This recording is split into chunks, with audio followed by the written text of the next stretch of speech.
বিভিন্ন সূত্রে এই যে খবর পাওয়া যাচ্ছে, বিশেষ করে বাংলাদেশের মিডিয়াগুলোতে এটা দেখলাম যে ব্যাপকভাবে প্রকাশ এবং প্রচার করছে।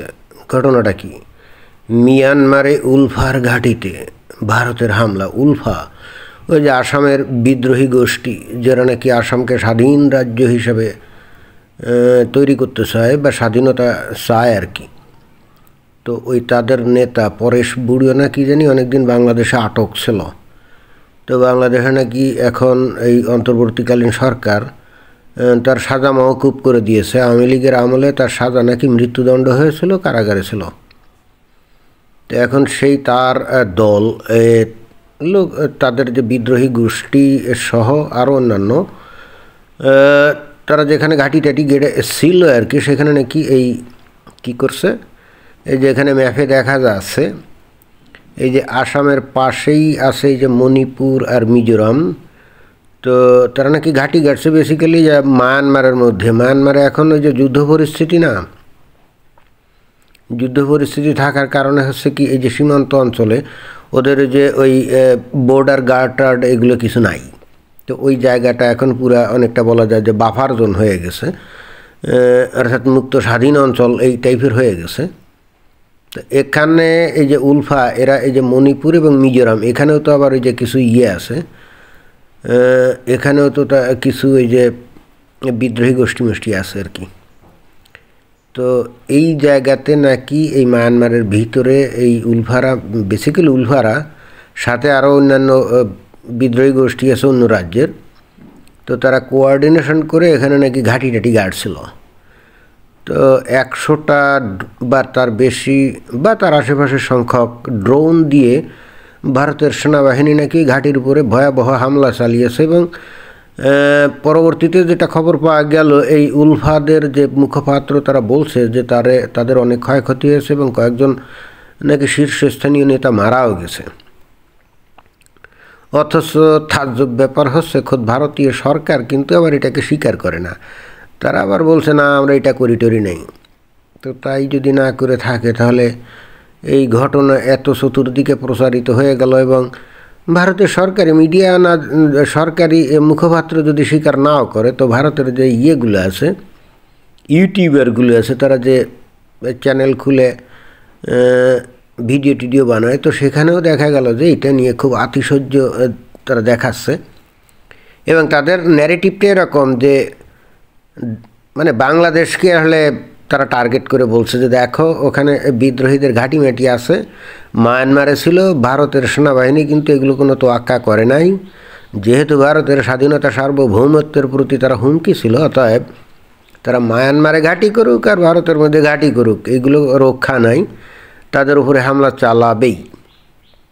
এবং সেটা চালিয়েছে। কিছুদিন আগে যেমন পাকিস্তানে ওই যে সমস্ত ওই মৌলবাদী গোষ্ঠী, জয়শ-ই মুহাম্মদ সহ যে সমস্ত গোষ্ঠী ওই যে উগ্রবাদী লোকজনদেরকে ওই কাশ্মীরে পাঠিয়ে গ্যাঞ্জাম ফ্যাসাদ করতো, ওই যে 26 জনকে হত্যা করলো। তো তারপরেও পাকিস্তানের পারমাণবিক বোমা হাতে থাকা সত্ত্বেও এগুলোকে কেয়ার না করে ভারত কিন্তু ঠিকই সেখানে অ্যাটাক করছিল, তাই না?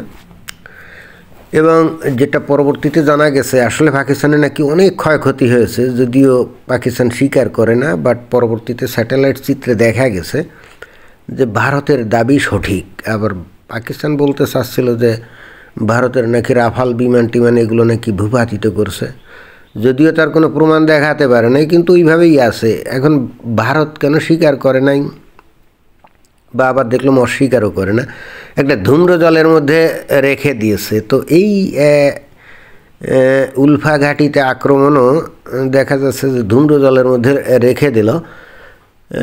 বিভিন্ন সূত্রে খবর পাওয়া যাচ্ছে তারা আক্রমণ করছে, অথচ তারা সরকারি সূত্রে বলছে না আমরা করিনি। তো তার মানে কি একটা ধূম্র জলের মধ্যে ফেলে দেওয়া না? এখন প্রকৃত ঘটনা মনে হয় তাই, অর্থাৎ আক্রমণ করা হয়েছে, নইলে চতুর্দিকে এত সাজ রব পড়বে কেমন? বাংলাদেশের মেইন মিডিয়াগুলো তো এটা নিয়ে ব্যাপক প্রচার করলো। ভারতের যারা নাকি ইউটিউব চালায় তারা বলতে চাইলো যে দেখো বাংলাদেশ, তোমরা না 2 দিন আগে বলছিলে 7 নেক, তোমরা ওই 7 নেক চিকেন নেক তোমরা দখল করে কেটে দিবা, তারপরে কলকাতা দখল করবা।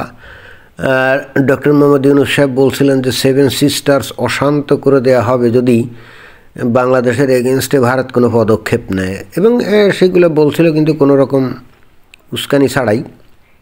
এরপরে আবার ডক্টর মোহাম্মদ ইউনূস চায়নাতে গেছিলেন, সেখানে গিয়ে শি জিনপিংকে আহ্বান করেছেন তারা যেন এই বাংলাদেশের মাধ্যমে বা মধ্য দিয়ে এই 7 সিস্টার্স অঞ্চলে বিনিয়োগ করে এই সমস্ত, বা তাদের সাথে ব্যবসা বাণিজ্য বাড়াতে পারে। তো এইটাকে তো ভারত সহজভাবে মেনে নেয় নাই। আরে ভারতের 7 সিস্টার্সের সাথে কার ব্যবসা বাণিজ্য হবে এবং 7 সিস্টার্সের লোকজনের অর্থনৈতিক উন্নতি কাদের দ্বারা হবে, এটা তো ভারত সিদ্ধান্ত নেবে। ভারত চীনকে বলবে, তাই না? ভারতের এই 7 সিস্টারদের লোকদের জন্য তো বাংলাদেশের মানুষের বা বাংলাদেশ সরকারের এমন দরদ নাই বা উতলে ওঠে নাই যে 7 সিস্টার্সের মানুষদের অর্থনৈতিক উন্নতির জন্য বাংলাদেশের সরকার এবং মানুষ একেবারে পাগল হয়ে গেছে। বিষয়টা তো এরকম না। বাস্তবে তো ভারতের লোকজনদেরকে এবং ভারতকে বাংলাদেশ ঘৃণা করে। তো সেখানে এই যে ডক্টর মোহাম্মদ ইউনূস যে এই চীনকে আহ্বান জানাইছিল, তো এইটা তো কোনো উদ্দেশ্য সৎ ছিল না, তাই না? যদি বাংলাদেশের সাথে মনে করেন যে ভারতের সম্পর্ক ভালো থাকতো, যেটা নাকি 5 আগস্টের আগে ছিল, ওই মতো প্রেক্ষাপটে যদি বাংলাদেশের সরকার চায়নাকে এইগুলো বলতো, তাহলে কিন্তু ভারতের কোনো রিয়াকশন হতো না। কিন্তু ভারতের রিয়াকশন কেন হবে? কারণ হচ্ছে যেহেতু 5 আগস্টের পরে ভারতের সাথে সেই সম্পর্ক আর অক্ষুণ্ণ নাই। তো এই মতো অবস্থায় 7 সিস্টার্সের উন্নতি নিয়ে ডক্টর মোহাম্মদের যদি চিন্তার কোনো শেষ না থাকে, তো এই জিনিসটাকে তো ভারত ভালোভাবে গ্রহণ করবে না, তাই না? তো যাই হোক, এখন ওই ভারতীয় যে ইউটিউব আছে তারা ন্যারেটিভ দিচ্ছে যে দেখো দেখো বাংলাদেশ, অর্থাৎ তাদের বক্তব্য হলো যে এইখানে উলফা যে ঘাঁটি আছে তার উপরে যে হামলা চালানো হলো, এটার মধ্য দিয়ে বস্তুত বাংলাদেশকে তারা একটা মেসেজ দিতে চাচ্ছে। এবং সেই মেসেজটা কি, তারা আবার এটাও বলে, ওই ভারতের মিডিয়াগুলো দেখলাম 2001 সাল থেকে 2006 সালে যখন বিএনপি ক্ষমতায় ছিল, তখন বাংলাদেশ বিশেষ করে যে সিলেট অঞ্চলে, ওই যে দেখাও যাচ্ছে ত্রিপুরার পাশে ওই যে উপরে সিলেটের যে সীমান্ত, ওটা কিন্তু ওই যে আসাম। তো এই সিলেট অঞ্চলে নাকি আসামের সেই উলফা গোষ্ঠীর লোকজনদেরকে ঘাঁটি করতে দিছিল, এবং এটা কিন্তু আমি নিজেও জানি। সেনাবাহিনীতে কর্মরত আমার কিছু বন্ধুবান্ধব ওই সময় ছিল, তো তাদের সাথে কথাবার্তা বললে তারা স্বীকার করেছিল হ্যাঁ এরকম ঘটনা। তো ভারতীয় মিডিয়াগুলো বস্তুত বলতে চাচ্ছে যে বাংলাদেশ যদি এই ধরনের ঔদ্ধত্য বা সাহস এখন দেখায়, যেটা নাকি 2001 সাল থেকে 2006 সাল পর্যন্ত বিএনপি সরকার দেখিয়েছিল, সেটা যদি এখন দেখায়, তাহলে এই ধরনের অ্যাটাক কিন্তু বাংলাদেশের মধ্যেই কিন্তু শুরু হবে। যেমন এই যে মায়ানমারের মধ্যে হলো, তাই না? এখানে ভারত কিন্তু মায়ানমারের স্বাধীনতা সার্বভৌমত্ব কেয়ার করে নেই, বা পাকিস্তানের মধ্যে করলো, এখানে পাকিস্তানের স্বাধীনতা সার্বভৌমত্বকে কেয়ার করে নেই।